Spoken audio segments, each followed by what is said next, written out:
Rafiki yangu, ninakualika tena kwa sakamana hizi kwa siku ya leo, kwa majira kama haya.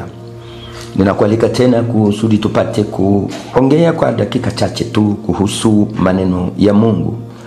Maneno yenyewe ambayo ninasikia tungeisoma inapatikana katika kitabu cha Amosi sura 23 hadi 24. Biblia inasema, niondoleeni kelele za nyimbo zenu, kwa maana sitaki kusikia sauti za vinanda vyenu.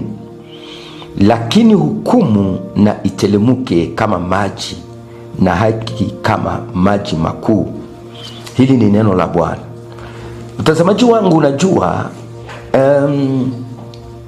hali tunazoziishi leo hazikuanza leo, zilianza zamani.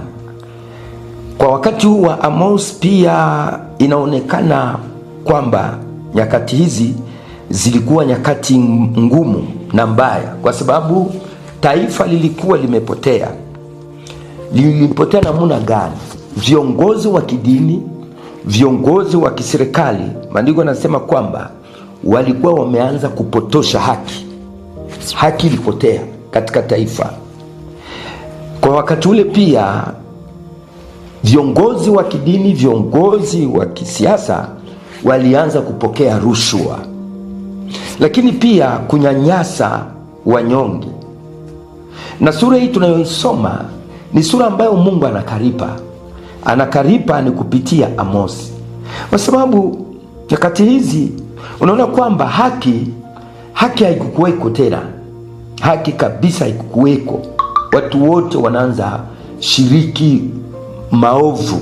Watu wote, wafalme, watawala, viongozi wa kidini wanaanza ishi kabisa katika hali ya kupotosha haki. Wanaanza pokea rushwa, wanaanza kunyanyasa wanyonge. Na tunajua kwamba taifa, societe, jamii fulani ambayo haki imepotea, basi vitu yote vinaharibika, vitu yote vinapotea. Lakini mshangao ni kwamba kama basi haki ingepokea katika utawala wa kiwanadamu, je, kanisani nako pia haki ipotee? Kama haki inapotea ni shida. Ikiwa watu wanaanza pokea rushwa ni shida. Kunyanyasa haki ya wanyonge.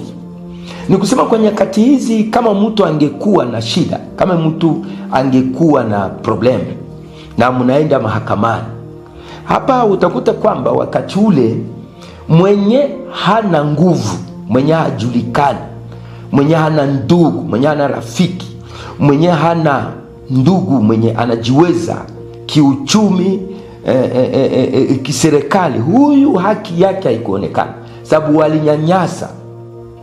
Maandiko yanasema hali pengine kwamba mtu alikuwa ananunulika, un esclave, walikuwa anaanza kumnunua valeur ya babushi.